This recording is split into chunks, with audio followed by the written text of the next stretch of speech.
నమస్కారం. మొట్టమొదటిగా నన్ను ఎమ్మెల్యే అభ్యర్థిగా అనుకున్న మన ప్రియతమ సీఎం జగన్మోహన్ రెడ్డి గారికి ఫస్ట్ ఆఫ్ ఆల్ నేను ధన్యవాదాలు తెలుపుకుంటా ఉన్నాను. ఒక మైనారిటీ అభ్యర్థి అయిన నన్ను ఒక మామూలు మనిషి, మామూలు రైతు బిడ్డ అయ్యి ఒక మామూలు ఉద్యోగి అయిన నన్ను ఈ లెవెల్కు ఆయన 175 మంది సైనికుల్లో ఒక సైనికుడు నన్ను ఎన్నుకున్నందుకు నా ధన్యవాదాలు తెలుపుకుంటా ఉన్నాను.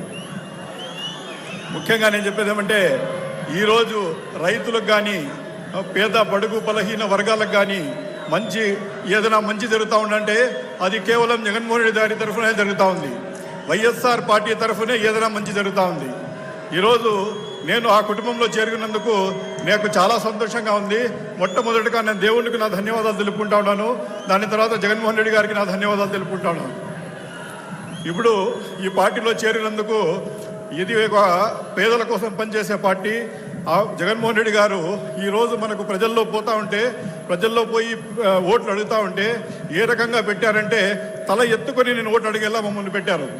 ఎక్కడ చూసినా మాకు పూల వర్షాలు, మంగళహారతులో ప్రతి ఒక్కరూ మమ్మల్ని వెల్కమ్ చేస్తున్నారు. దీనికి అన్నిటికీ మూల కారణం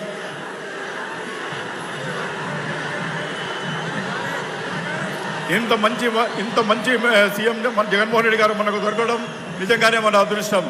ఎక్కడ పోయినా మంగళహారతలు, పూల వర్షాలు తగులుతూ ఉన్నారు. సీఎం జగన్మోహన్ రెడ్డి గారు కేవలం 2 పేజీల మేనిఫెస్టో తీసేసుకొని దగ్గర చేసి ప్రజల దగ్గర మీరు చెంతకు పోతే మీరు 153 సీట్లు ఇచ్చేసి ఆయనకు మెజార్టీతో 153 సీట్లు ఇచ్చి గెలిపించారు.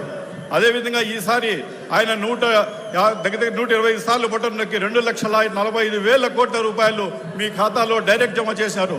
ఎక్కడ కానీ అవినీతి కానీ ఎక్కడ కూడా ఏమీ లేకుండా డైరెక్ట్ మీ ఖాతాలో చేర్చారు. ఈ విధంగా చేర్చినందుకు ఎంతమంది జీవితాలు పడినాయమంటే ఈరోజు మీకు వచ్చిన జనవాహిని దానికి నిదర్శనం. మదనపల్లి మదనపల్లి వాళ్ళు ఎప్పుడు కానీ 2014 కానీ ఎప్పటి నుండి కూడా మదనపల్లి వైఎస్ జగన్మోహన్ రెడ్డి గారికి రుణపడి ఉంటారు. అది కాకుండా మన జగన్మోహన్ రెడ్డి గారు మైనారిటీల పక్షపాతి అంటారు. దానికి నిరూపణ ఏమంటే 7 కాన్స్టిట్యూన్సీస్, ఆంధ్రప్రదేశ్లో 7 కాన్స్టిట్యూన్సీస్లో మనకు ఆయన ప్రాతినిధ్యం వహించి ఒక రికార్డు సృష్టించారు. అదే వేరే పార్టీ చంద్రబాబు నాయుడు గారు అయితే కేవలం ప్రేమ చూపిస్తారు కానీ ఏమీ చూపించేది ఏముండదు.